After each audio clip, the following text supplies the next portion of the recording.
know that one empire once stretched its arms across parts of Europe, Asia, and Africa? This was the Ottoman Empire, a truly colossal power in its day. It covered more than 5 million square kilometers of land at its most expansive point. Imagine the sheer diversity of landscapes, from Balkan mountains to desert sands. For over 6 centuries, from its traditional founding in 1299 until its formal end in 1922, this empire shaped the history of these vast regions. Its story is not just one of conquest, but of endurance and complex governance over a huge territory. The echoes of its existence can still be felt today in many countries. The Ottoman Empire was far more than just land and power. It was a vibrant home to millions. Around 35 million people from a multitude of ethnic and religious backgrounds lived under Ottoman rule during certain periods. This created a fascinating and sometimes challenging melting pot of culture. Christians, Jews, and Muslims coexisted, contributing to a unique societal fabric. Cities like Constantinople and later Istanbul became cosmopolitan centers, bustling with merchants, artisans, and scholars from across the known world.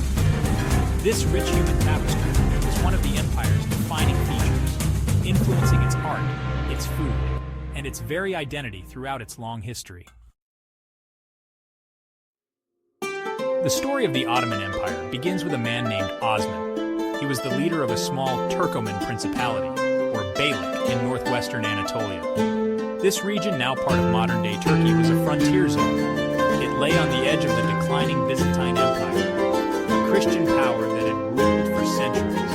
Osman's father, Ertuğrul, had established a foothold in the area, and Osman inherited this legacy. The traditional date for the founding of Osman's independent state is 1299. It was a modest beginning for what would become a world-spanning empire, a tiny seed from which a mighty oak would grow. Osman was a skilled warrior and a canny political leader.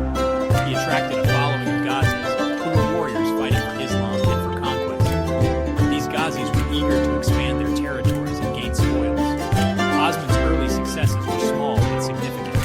He captured several Byzantine forts and towns, gradually enlarging his domain. His leadership was characterized by both military prowess and a sense of justice, which helped him win the loyalty of his own people, and even some Byzantine subjects. The name Ottoman itself comes from Osman. His descendants would continue his work, transforming his small principality into a vast empire.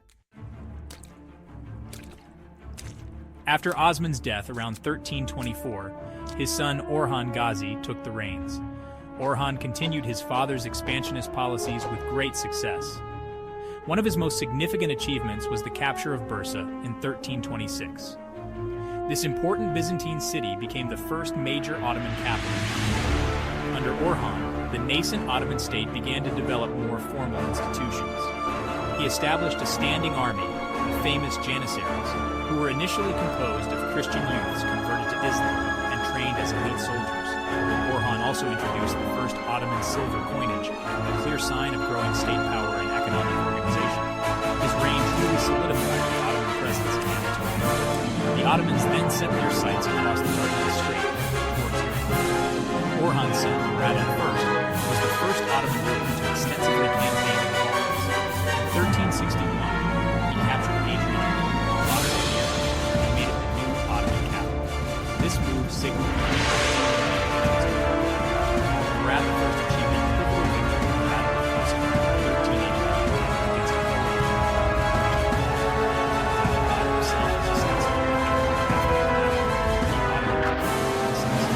the firmly established Ottoman and paved the way for further conquests in southeastern Europe over the following decades. The Ottoman Empire reached its zenith during the 16th century. This period is often called the Magnificent Century due to Sultan Suleiman I. Known as Suleiman the Magnificent, he ruled from 1520 to 1566. His reign saw the empire expand to its greatest extent. Ottoman armies conquered parts of Hungary, including Budapest. They laid siege to Vienna in 1529, though the city held out. His forces also pushed into North Africa and the Middle East. Suleiman was a brilliant military strategist and patron of the arts. He reformed the Ottoman legal system. These laws, known as the Kanun, covered many aspects of life. They aimed to create a more equitable system. Suleiman commissioned numerous architectural projects in his town. Suleiman designed Mar Sinai,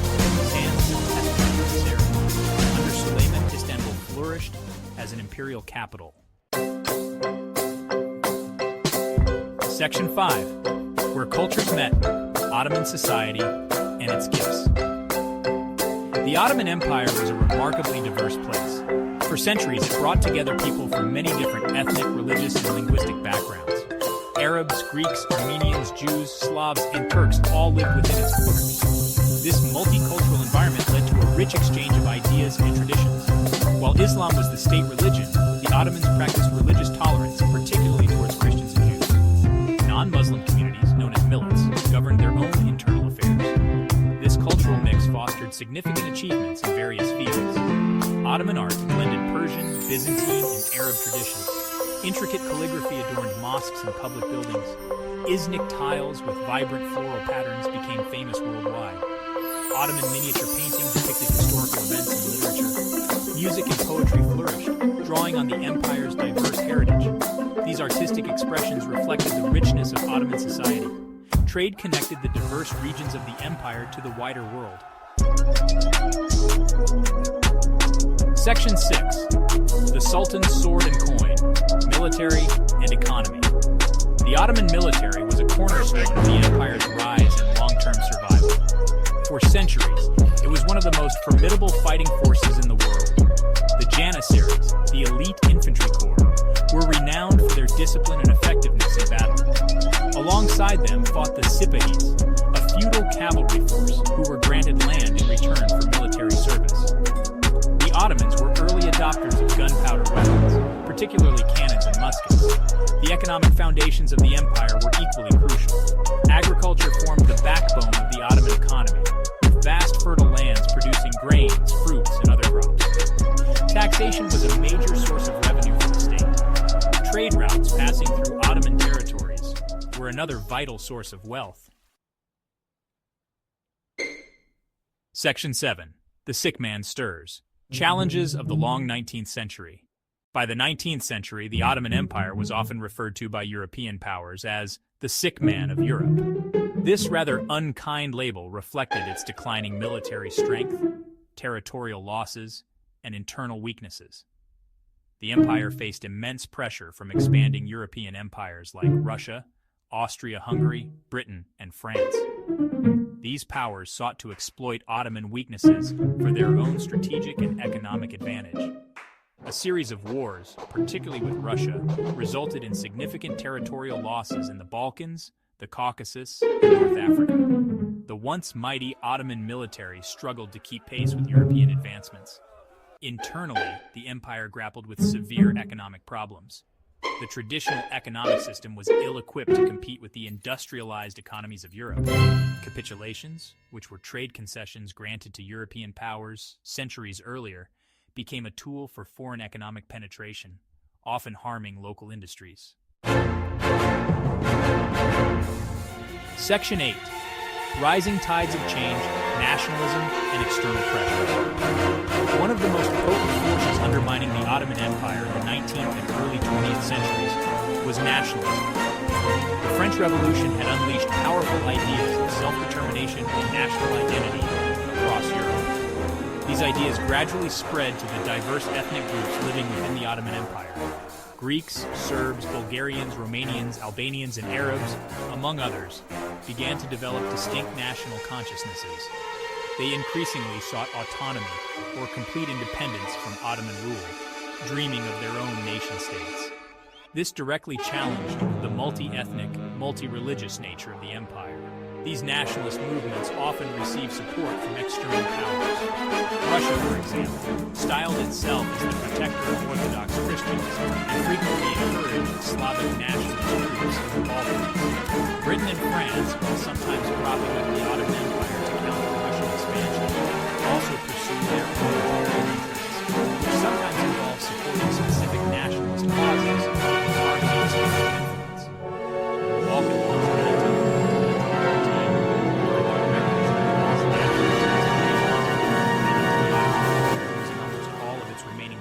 in Europe. Section 9. From Empire to Nations, Dissolution, and Lasting Legacies. The Ottoman Empire's decision to enter World War I on the side of the Central Powers, Germany, and Austria-Hungary, in in 1914 proved to be its final unveiling. The war placed enormous strain on the empire's already depleted resources and manpower. Ottoman forces fought on multiple fronts, including the Caucasus against Russia, Mesopotamia and Palestine against the British, and at Gallipoli against the Empire. While there were some notable Ottoman victories, such as the defense of Gallipoli, the overall tide of the war turned against the Central Powers. The war years also witnessed tragic events, including the Armenian Genocide, a dark chapter in the empire's final years. With the defeat of the Central Powers in 1918, the Ottoman Empire lay in ruins. The Armistice of Mudros, signed on October 30, 1918, effectively ended Ottoman participation in the war and signaled the empire's collapse. Allied forces occupied Istanbul and large parts of Anatolia. The victorious powers planned to partition the remaining Ottoman territories among themselves, as outlined in various secret wartime agreements.